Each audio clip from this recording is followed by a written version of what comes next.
Welcome back, Patriots. It's your boy, Tyrone, Mr. Conservative, coming back at you guys with another video. Don't forget to comment, like, subscribe, all that good stuff, me guys. Don't forget to share that video, and don't forget to call me Mr. Conservative. Yes, Patriots, I'm back at you guys with another video, you guys. I promise I will try to make the video as quick as possible, but I do have a lot I want to talk to you guys about, a lot. So I want to start off and talk about the elephant in the room here real quick. I want to start with Kamala Harris, you guys. So Kamala Harris came out and she said, I am officially going down to the border to see the border crisis. I will be down there Friday at El Paso, Texas, to see what's going on, okay, and to see how I can fix the problem. Now, I can't help but to ask a question here, Patriots, and also to ask her the question, hey, Kamala, why are you going now? Why are you going now? Why are you going now? Because you had months to address this issue. Joe Biden gave you this job task months ago. And what did you do? You did nothing. You sat on your butt, you twiddled your thumbs, you did nothing about it. And every time someone asked you about it, you laughed and pushed it to the side. All right? Now, I know some Democrats are going to get in the comment box and they're going to be like, hey, but Mr. Conservative, you are forgetting that she went to Guatemala and she went to Mexico to address the root causes. Well, let me respond to you right now. She just recently did that, okay? She just recently did that. After months. Now, she could have did that months ago, right? She could have went to the border months ago. A matter of fact, Patriots, if I'm not mistaken, I believe even if you're driving or flying to get to Mexico, you have to fly over our southern border, right? And to get to Guatemala, you have to fly over our southern border. So at any time, if she was going to Mexico, she was going to Guatemala, she could have stopped off in our southern border. She could have stopped off on her way there, right? She could have. But she refused not to. A matter of fact, Patriots, when she was on an interview by NBC, and I did a video about this, you guys, when she did the interview on NBC, and she tried to lie to us and say, well, we've been to the border. But I tipped my hat once again to NBC. I really thought NBC was going to be biased. I kind of low-key still think NBC is biased. You know, that's my personal opinion, you guys. But I am going to tip my hat when they called her out and be like, well, you haven't been to the border. And what did she do? What did she respond? She cackled and she laughed and she responded with a dumb answer like, I haven't been to Europe either. Like that has anything to do with the two. Our southern border and Europe, I digress. I'm not going down that rabbit hole. I made a video about it. Go check out the video, you guys. Let me tell you why. She is going to the border, okay? Let me explain to you why she is going to the border now. This is what I'm thinking. She is going to the border now because Trump is going to the border now. Trump came out and said, hey, since this administration refused to go to the border, I am going to go to the border. I am going to help with this border crisis. I am going to do whatever I can to fix this problem. Now you want to go to the border? Now, I know some people are going to say whatever they want to say, but I want to ask you this. Is it a coincidence? Is it a coincidence that all of a sudden, now that Trump is going to the border, now you're trying to go to the border as well? She had months to go to the border, Patriots. Hey, she had months to go to the border. She refused to go to it. Now that Trump is going to the border and he's offering his help, now you want to go to the border and offer your help? Is it because you don't want to be outshined by Trump? Is that it? Because I can point out another example where this happened. Let me rewind the clock a little bit back to when the National Guard was sleeping in a parking garage. Let me rewind the clock. I know this has nothing to do with the border, but remember, Trump wasn't even in office then, okay? And these our National Guards were sleeping on the floor in a parking garage. And what did Trump come out and say? He said, hey, have them go to the Trump Tower. Have them go to my hotel. Have them go there. Have the Capitol Police go there. Have the National Guard go there. Tell them get out that cold parking garage. And then all of a sudden, what was the response of some of these crooked politicians? No, it's cool. Look, they can go and sleep in my office. They can camp out in my office. No, I had the question of why didn't you do that before? Why didn't you do it before? Now, all of a sudden, you want to do it? It's not a coincidence, Patriots. It's not a coincidence. Okay? It's not a coincidence. It's not. So, yes, that's crazy, man. That's crazy. You know what? If Trump didn't get up and do anything about this, this administration wouldn't do anything about it. I can almost bet my bottom dollar that they would not be going to the border.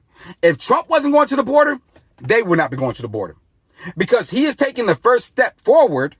Now they're trying to play catch up with him. That's my honest opinion, Patriots. That is my honest opinion.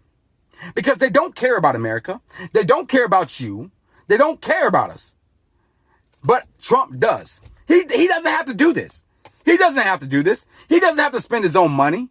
He doesn't have to go to the border. He's out of office, remember? He's out of office. But Trump always was putting America first. Always putting America first. It doesn't matter if you're black, brown, yellow, orange, green. He was always putting America first. America first. He wants to make America great. He wants to keep America great. These people, they don't care about America. They want to destroy America. That's what they want to do. That's what they want to do. So, you know what? I digress because I'm getting a little heated. I'm getting a little upset here. I'm going to move on to the next topic. But before I move on to the next topic, you guys, I want to give a special thanks to Trump, man. I want to give a special thanks to him. Hey, Trump, you didn't have to do this. You didn't have to go to the border, but you are. And I want to say thank you from the bottom of my heart, man. I really, honestly want to say thank you because you're always thinking of us first. You're always thinking about us first. You're putting, yourself in the line of fire always, man. And I do appreciate it from the bottom of my heart, man. Honest to God, man. Thank you. Because I honestly believe if you didn't do anything, they would do nothing. No, it doesn't matter how many YouTube videos I make, how many patriots scream and yell and beg and plead, they would not do anything. But I want to say thank you, Trump, because you are that force behind this movement. And I want to say thank you from the bottom of my heart. I hope you see this video, man. I want to say thank you, man, from the bottom of my heart, because without you, man, we would be in a pretty bad situation. Now they want to go. So you are shining the light on this issue, even though the light is already there, but because you are going there, you're just making it that much better. You're making it that much better. And I want to say thank you from the bottom of my heart. So let's move on to Joe Biden and his crime reduction act, or whatever they're trying to talk about. Crime reduction. All right. I believe it's going to be done by executive order. It's not going to be a bill, you guys. I believe this is going to be done by executive order. Just add this onto numbers and numbers of executive order he's already signed into, ruined by fiat, right? And that's what they say. But yes, so there's a couple things in it. Hopefully this, crime reduction act is nothing like his crime bill. Hope it's nothing like the crime bill, because if it's like the crime bill, oh my God, people are going to be getting locked up for decades, right? Hopefully it's nothing like that. Hopefully it doesn't lock up black and brown people at a disproportionate rate like the crime bill did. But there's a couple things in there that I did hear. I thought it was probably a pretty good idea. Summer school, not summer school, sorry. Summer jobs. Why did I say summer school? Because my son's in summer school. Sorry, you guys. Summer jobs. They propose summer job as one of the things to help reduce crime. I think it's a good idea, but I don't think it's going to reduce crime at all. Not summer jobs. I mean, it's a good idea, put people to work and keep people off the street. Yeah, that's a good idea, but I don't think that that's going to reduce the crime. It's not. And for them to try to say that that's going to reduce crime is stupid, and they're dumb for even thinking that, but it is going to keep a lot of other people off the streets, and it's going to help out and teach people the ethic of a dollar, hard work, stuff like that. So it's really good, man. So I do agree with it, but for you to say that this is going to stop crime, you're no. Now, I always say this, and I'm just going to help out Joe Biden here. I'm going to give you a friendly advice. Now, you can't stop the violence. You can't stop the violence. You just can't. All right. What you can do is deter it, okay? You can deter it. And let me explain to you how you can deter it, okay? And I also have a suggestion I want to give you guys to help with out Chicago, help them out.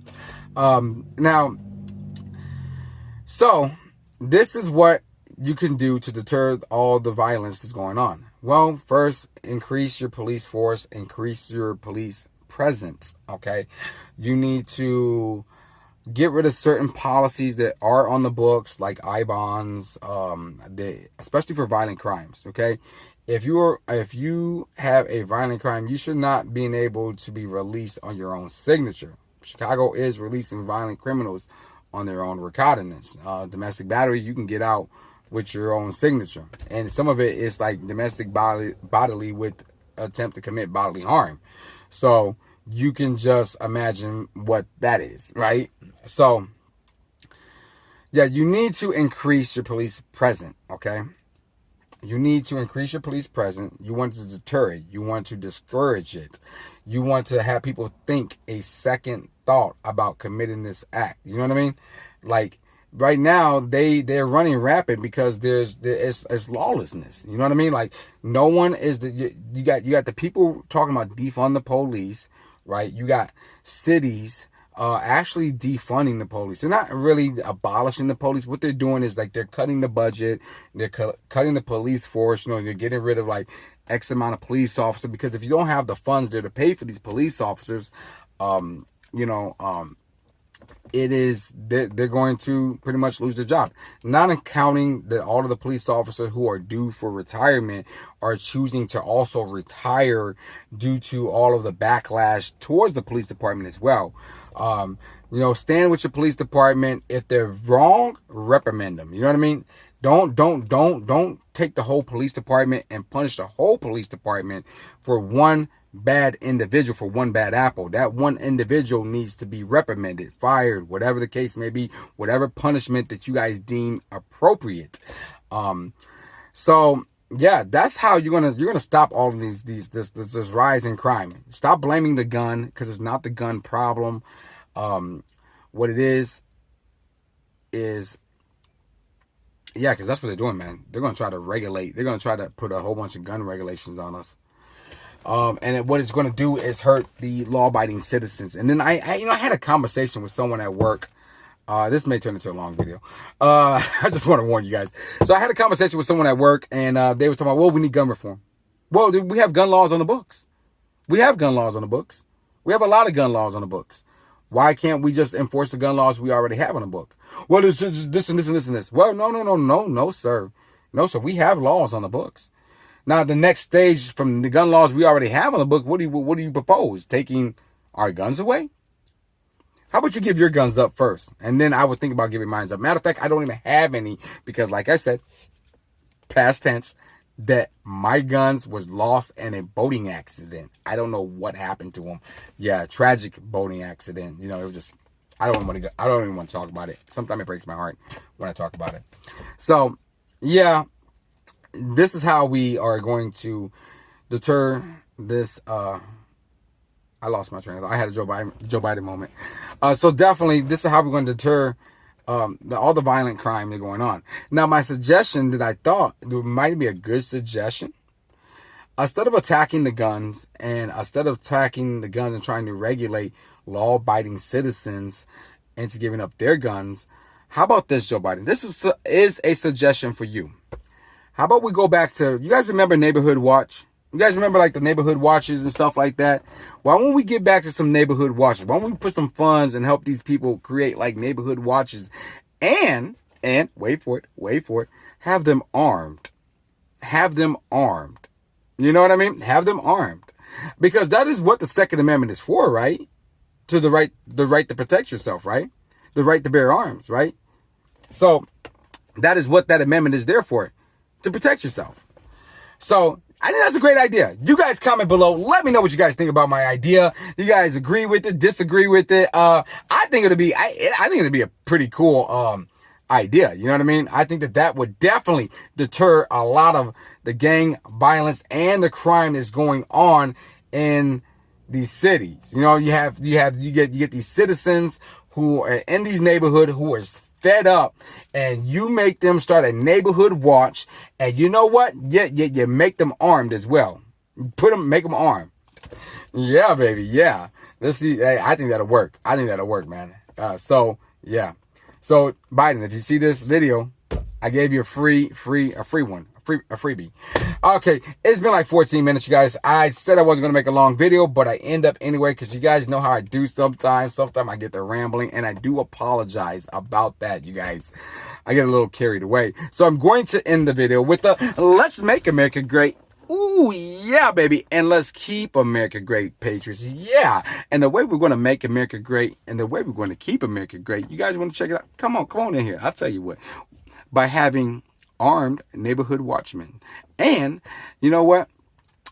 I don't know, like thanking Trump for going to the border, because now finally this administration is going to the border. So that's definitely how we're going to make America great.